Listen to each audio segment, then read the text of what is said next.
This is the MOJO, the Meaning of Life and Business podcast, where life and business intersect. Hosted by Jennifer Glass, CEO of Business Growth Strategies International and BGSI Coaching. We are dedicated to your success. Hello and welcome back to another episode of MOJO, the Meaning of Life and Business. If this is your first time listening, thank you so much for checking us out. If you are returning, thank you so much for your support. On our show today, we are going to be talking about bringing your life outside, right? That doesn't mean that we're living outside all the time. It doesn't mean that we don't look at what is going on inside our house as well. But sometimes being outside is so important. During COVID, I remember my doctor telling me, get outside, get some sunlight. It's going to really do a lot of good. Being outside allows us to really be free. It allows us to think differently than being inside. Think about how all of that can really be having a huge impact on your health, not only physical health, but your mental well-being and more as well. And I have an incredible guest on the show today who's going to help us really understand a little bit more. What does it mean to be living outside? But before I bring my guest on, let me tell you a little bit about her. Julie Beckwith is the co-founder of livingonthepatio.com, a platform born from her experience creating an outdoor oasis during the pandemic. However, her mission deepened significantly in 2023 after she suffered a MOJO, a heart attack with non-obstructive coronary arteries. Through her recovery, she learned how chronic stress contributes to serious physical ailments and discovered that outdoor living is an integral part of healing. Moving beyond standard medical advice, Julie now educates others on the transformative power of nature, offering practical insights on creating outdoor sanctuaries that boost mental, emotional, and physical well-being. Julie, welcome to the show. Thank you so much, Jennifer. I'm so glad to be here. Absolutely. Thank you. So, Julie, let me ask you, I mentioned the MOJO and the things that got you to where you are, but you obviously didn't realize all of a sudden just during the pandemic you wanted to get outside. I mean, you probably were outside long before. Help us know a little bit more of your story, please. You bet. Well, basically, it did start during the pandemic simply because we landed in our new house just before it started. And we had the biggest backyard we'd ever had, and there was nothing in it. Without really knowing how long it was going to last, we decided that we really needed to develop it. And we thought other people would be interested in our experience to create this outdoor living space. And so we thought we'd assist like-minded homeowners by providing that information and that advice and that resource. But as you mentioned, it was after I suffered a MOJO, which stands for myocardial infarction with non-obstructive coronary arteries, for those of you who want to know the full term. It really became a mission for me because I had no blocked arteries, no plaque. My valves were healthy. I had eaten well, I had exercised, I had medical care, but it was because of the stress, the toll that stress was taking on my body that this happened. And the more I learned about stress or chronic stress, the more concerned I became.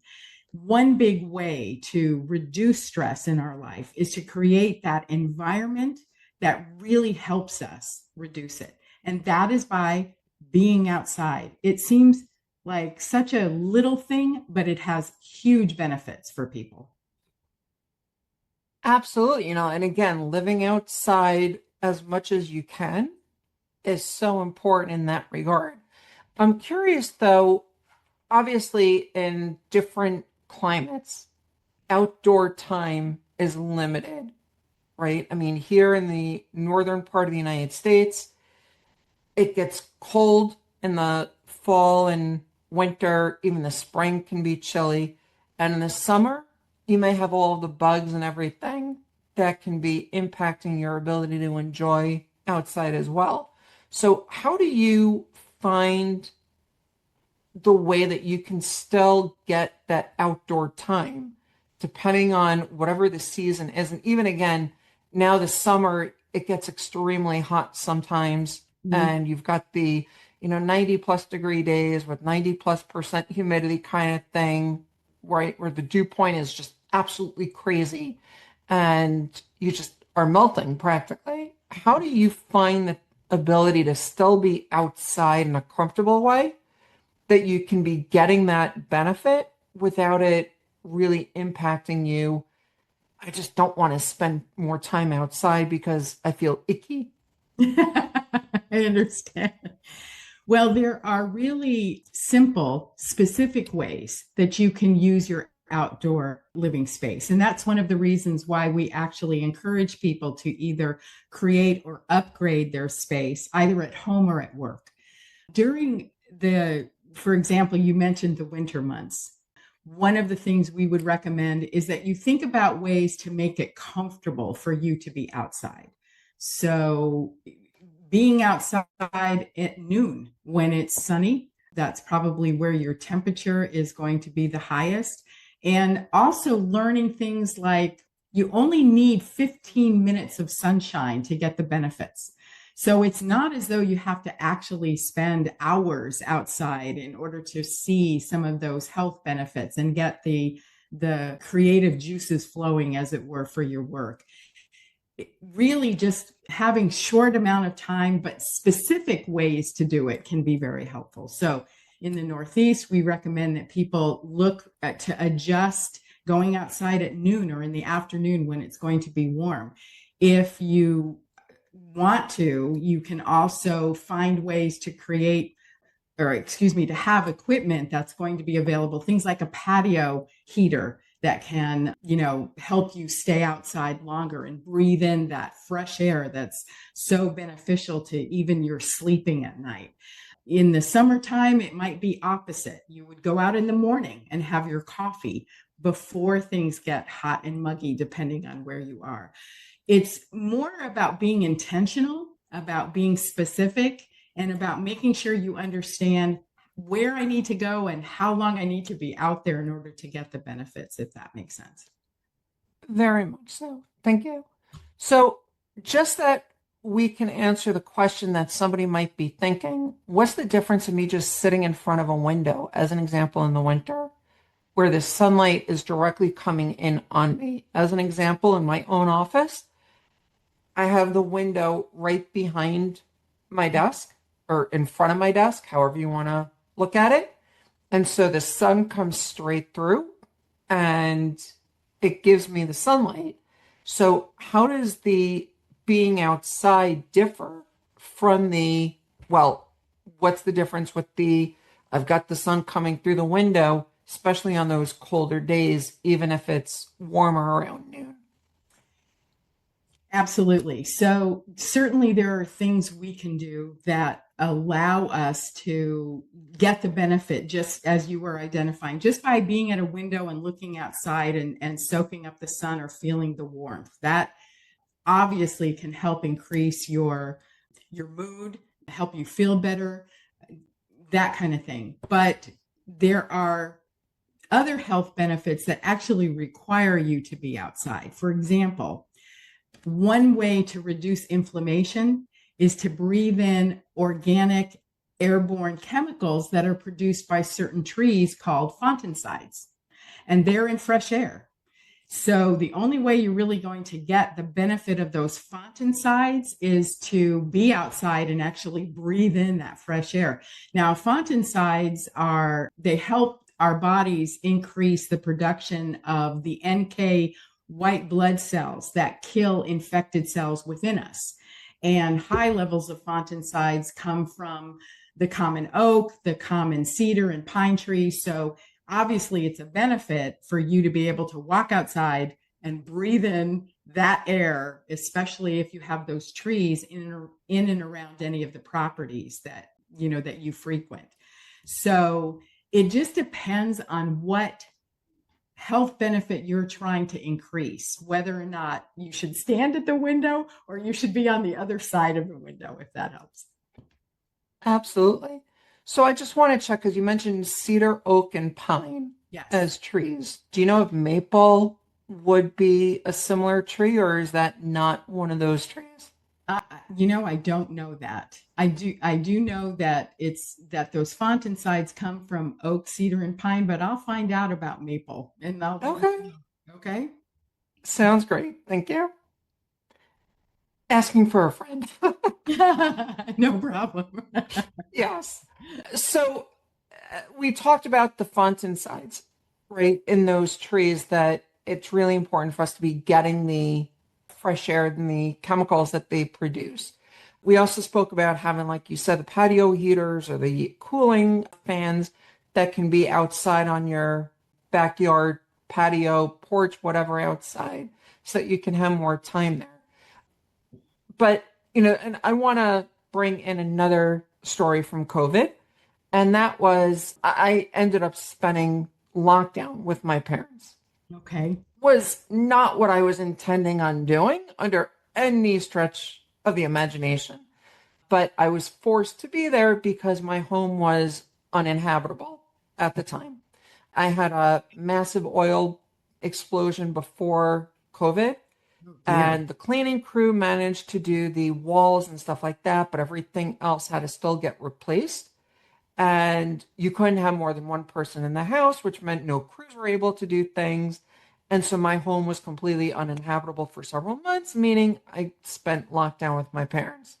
So interestingly enough, we ended up being outside on their patio every now and then. And I used to say, I'm walking the pen because there was a little brick patio, and I used to walk around the perimeter. And I was like, you're in prison where you're literally walking around the pen.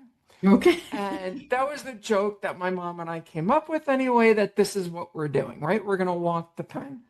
And so obviously in that regard, we got a little bit of exercise, got a little bit of movement just to be outside before we were really going out and just taking walks around the block, or me taking much longer walks based on what I was doing on my own. So when it comes to time outside, again, does it matter if we're just sitting outside, if we're doing the walking the pen kind of thing, or does it matter what else we might be doing? Like, even if we take our laptops outside and we're working, is our mind still getting a lot of the same benefits from being outside at that time? Trying to just see what we can help everyone who's listening get more Yes. of an idea of the values of being outside. Well, my belief system is any time spent outside is worth it, is beneficial. Again, it just depends on what it is that you're trying to achieve. When you mentioned, for example, walking the pen, we talked about the benefit that you would get just from having breathing in fresh air, from getting in that sunshine. Had you, for example, kicked off your shoes and walked in the grass, you would have benefited from something called earthing or grounding. And that's direct skin contact with the surface of the earth. It's why when you garden, sometimes you're encouraged to take your garden gloves off and stick your hand in the dirt, because the earth actually supplies the bodies with negative electrons, and it neutralizes damaging free radicals that are linked with chronic inflammation, which comes from our chronic stress. So that might have been beneficial, but just being outside, and I am a big advocate of working from the patio. In fact, we have a section on our site called Working from the Patio, where we actually encourage people to do that. Just being outside and being able to look at your backyard is helpful. We as Americans spend about 7 hours a day watching electronic screens, including TVs and computers and smartphones and tablets. And this has actually led to an increase in nearsightedness in children and something called computer vision syndrome in adults. So, one of the ways that they have found to decrease the development of nearsightedness and to counteract the eye strain that comes from computer vision syndrome is to actually view objects at a range of distances as a way to maintain eye health. So, for example, we would recommend somebody put a little pots, patio pots with flowers around your back door and look at them. Then put something in the middle of your yard, say a bird bath or even a bird feeder, and watch the show for a few minutes. Then put a spinner, a wind spinner at the edge of your yard, or something else, some yard art that's going to catch your eye, so that you are taking a break from your computer screen. You're looking up at these objects. You're seeing the show that's happening at your bird bath, or maybe even the pollinators that are coming around the flowers around your flower pots. Anything that's going to help that range of distance so you can reduce the eye strain, the headaches, all of the things that are associated with, as I said, computer vision syndrome. So again, these things might seem very simplistic, but they have such great benefits that it's just really amazing. It's a great way to get rid of those glasses if you do something like that. Yeah, and I've got my blue light glasses and even wearing them right now. So, Excellent. yes. I'm curious to know though, because I know that a lot of people that are listening might be living in urban areas, right? So, for me personally, I'm not far outside of New York City, Okay. right? We all have friends that live in major urban areas, right? New York City, Boston, whatever kind of major metropolitan area. And a lot of people are going to be in apartment buildings, which limits the amount of outdoor ability that you have to be doing whatever it is you're doing. So, short of going outside for a few minutes and just getting in some air, anything that they can do, because again, they're not going to have that ability for outdoor living when you are in the middle of, as an example, Manhattan. Sure. Certainly understand that. And yes, if there is a way that you can take advantage of being outside, if you're in an apartment building that has a balcony or has some green space that you can go and visit on a regular basis, we would certainly encourage that. But the other thing that we also have recommend is really looking for ways, if you can't get outside, bring nature inside. There's a concept called biophilia that is the innate human tendency to seek connections with nature and other forms of life. It's a concept that was popularized by biologist E.O. Wilson, and it really suggests an instinctual desire to really connect with the natural world, which can positively impact us physically and mentally. It helps reduce stress and improve memories, enhance our well-being. So biophilic design incorporates natural elements like plants and wood into indoor spaces to create those beneficial connections. If you can remember, anyone listening can remember that it's not a learned behavior, but biological drive to connect with living things.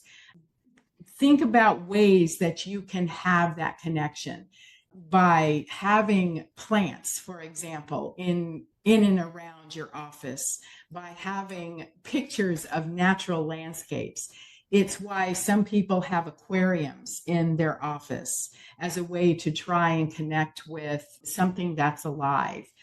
The other way that you might consider is seeing if your employer can actually design an outdoor living, or I shouldn't even call it an outdoor living space, but an outdoor workspace that can be used for breaks or lunch or focused work or meetings.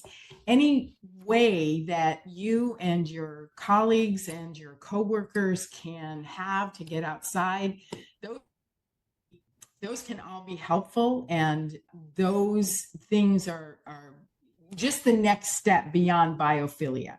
It's biophilia brings nature in. What we're suggesting is that you try and get outside and be with nature as a way to increase your productivity. For example, studies have shown that just by spending 29 minutes outside a day, you can increase your employee productivity by 45%. And that's huge. So all of us, when we're looking for ways to help each other, being outside for less than 30 minutes is going to be helpful. 29 minutes outside, increase your productivity 45%. That's Yes, pretty significant. that is. That is. So if you can't do it at work, try and do it at home. I mean, one of the things we're trying to do is really get that message out to employers, to department managers, to small business owners, especially because it does not take a lot of investment in time or materials to have that happen. It's really, as I said earlier, just more intentional. If you have an intentional space that you can design with purpose, you can really help your employees because, again, just being outside, breathing in the fresh air. Well, I don't know how fresh the air is in Manhattan, so I really shouldn't talk about that. But hopefully there are some days where it's just as beautiful in Manhattan as it is in Montana. But having that sunshine, that fresh air on a regular basis is going to help people's moods. It's going to help people's creativity. It improves their memory. All of the ways that you would want to see your employee thrive, basically. Ways that are not, as I said, are not going to take a whole lot of time and money and effort, but just more intentional than anything else.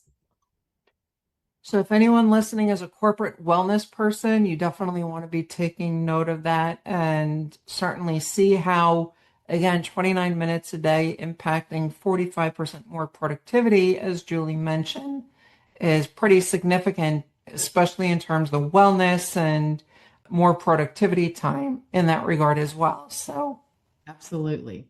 yes. Especially because, these are challenging times if you're an employer or a small business owner. I mean, companies do hopefully look to provide good pay and benefits for workers. You need your employees to be engaged and productive so that your department or your company can be successful. When they are engaged and profits increase, customer demands are met, you remain competitive, you grow, you retain your employees. So this is a really small way, I think, of creating an environment where your employees can thrive. Who wouldn't be interested is the way I look at it. Absolutely. Again, like you said, just being in a position to thrive, being in that position to really be gaining even more value from the time that you do have to be spending outside, to be getting healthier and everything in that regard as well, and to be breathing that fresh air to clean us out of all of the toxins that might be inside our homes from all of that as well. So that's really important. So Julie, let me ask you, people have been listening to our conversation for the last 25 or so minutes, and are interested in connecting with you and learning more. How can they do that? Thank you for asking. We are at livingonthepatio.com. As I mentioned, we do have a section there called Working from the Patio.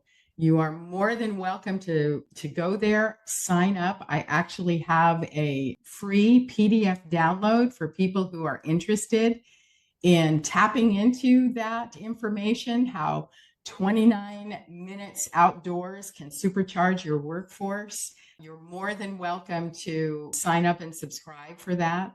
There's a few other PDFs that we have for free. One that's available that actually talks about the health benefits of living on the patio that is also available. And even an outdoor checklist that you can use if you're looking to buy a property of what to look for in your outdoor living space. So there are multiple ways that hopefully we're bringing value to the table, but it's at livingonthepatio.com. That's how they find us. Thank you. And again, check out livingonthepatio.com so that you can find out more. And we'll have that link again in the descriptions that you can be connecting with Julie and going from there. So Julie, one other question that I'm curious to know the answer to, and that is the word success. How do you define it? And based on that definition, do you consider yourself to be successful? I consider success something in that brings me joy, something that I feel I'm bringing value to someone.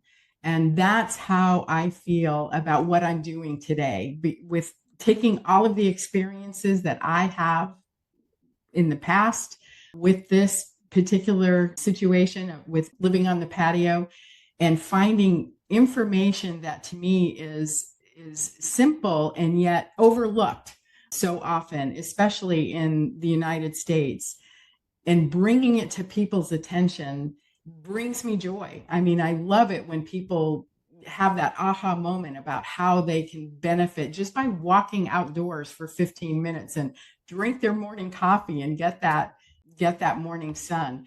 So when I see that aha moment in just a one-on-one or in an opportunity to talk to a crowd or a group, I consider myself successful. So that success is to me. And so, yes, I do feel that.